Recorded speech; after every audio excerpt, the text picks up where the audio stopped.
Something Wild is a 1961 independent rape and revenge drama film directed by Jack Garfein and starring Carol Baker, Ralph Meeker and Mildred Dunnock. The film follows a young New York City college student who, after being brutally raped, is taken in and held captive by a mechanic who witnessed her suicide attempt on the Manhattan Bridge. Adapted from the novel Mary Ann by Alex Carmel, the film violated a number of Hollywood conventions and taboos by showing an on-screen rape and brief nudity. The film featured a musical score by Aaron Copland and was filmed on location in New York City, which was rare at the time. Director Jack Garfein was married to Carol Baker when the movie was filmed. The director of photography, Eugen Schuftan, was a noted German cinematographer and inventor of the Schuftan process, who won the Academy Award for Best Cinematography the following year for The Hustler, referred to as a lost indie classic. The film was screened at the IFC Center in New York in 2007,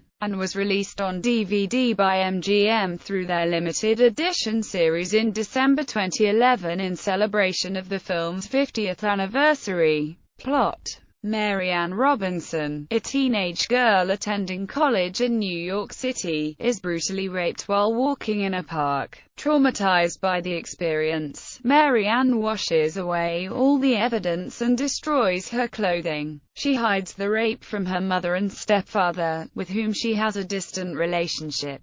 Mary Ann tries to continue living her normal life, unsuccessfully. She takes the subway to school and faints during the crush of people. That results in the police taking her home, which upsets her prim and unsympathetic mother, played by Mildred Dunnock. The rape continues to haunt Mary Ann. She leaves school abruptly and walks downtown, through Harlem and Times Square, down to the Lower East Side. She rents a room from a sinister landlord, who overcharges her. She takes a job at a five-and-dime store and her co-workers dislike her because she is distant and unfriendly. Her crude, promiscuous neighbor at the rooming house is rebuffed when she offers to introduce Mary to her male friends. At the end of her tether, Mary Ann walks across the Manhattan Bridge and almost jumps in the East River when she is stopped by a mechanic, Mike. At first he seems to be a knight in shining armor. She decides to stay with him, but that night he comes home drunk, tries to attack her, and Mary Ann kicks him in the eye. The following morning he has no recollection of that, but his eye is badly hurt and has to be removed. Mike now says that he wants Mary Ann to stay there, saying, "I like the way you look here." She wants to leave but he refuses to let her go. He holds her captive in the apartment for months, even though she refuses to have anything to do with him. One night Mike proposes to Mary Ann and when she rejects him, again tries to approach her. Mary Ann reveals to Mike that it was she who blinded him in one eye. Mike still insists he needs her. Soon Mary Ann finds that Mike has left the door unlocked and leaves, walking through the city and sleeping in Central Park. Her mood greatly improves, and she sees how wonderful life is. She returns to the apartment and decides to stay with Mike. She marries him, becomes pregnant, and convinces her mother that she is not returning home. Cast: Carol Baker as Mary Ann Robinson, Ralph Meeker as Mike, Mildred Dunnock as Mrs.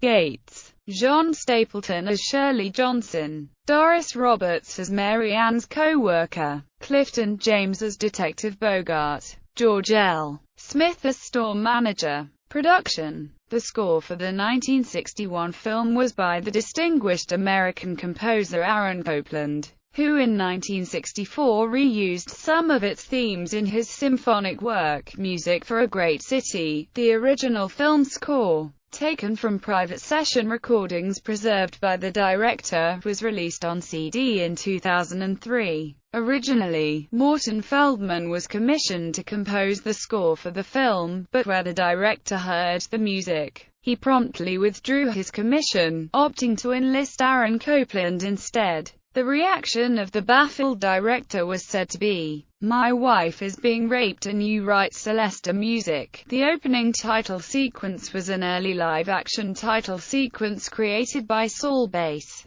The supporting cast included two actresses who would later become famous playing iconic television sitcom mothers on popular, long-running shows. John Stapleton, playing Mary Ann's boisterous rooming house neighbor, went on to star later in the decade as Edith Bunker in All in the Family and its spin-off, successor show, Archie Bunker's Place, while Doris Roberts, portraying Mary Ann's store co-worker, would, several decades later, take the role of Marie Barone in Everybody Loves Raymond. However, the two future television legends never appeared together in any of the same scenes in Something Wild. Roberts did eventually work with Stapleton as a guest star in a 1976 All in the Family episode. Critical reception. The movie received an uneven critical response. Jonas Mekas wrote in Film Quarterly that the film was the most interesting American film of the quarter. It may become the most underestimated film of the year. However, New York Times critic Bosley Crowther said that it was quite exhausting to sit through that ordeal in the apartment, and that it is not too satisfying because it isn't quite credible, and the symbolic meaning is beyond our grasp. The movie was not a commercial success and was Jack Garfane's final project as a movie director. The film was shown at New York's IFC Center in early 2007. Billed as a lost indie film classic, it was released on DVD as part of the MGM limited edition collection in December 2011.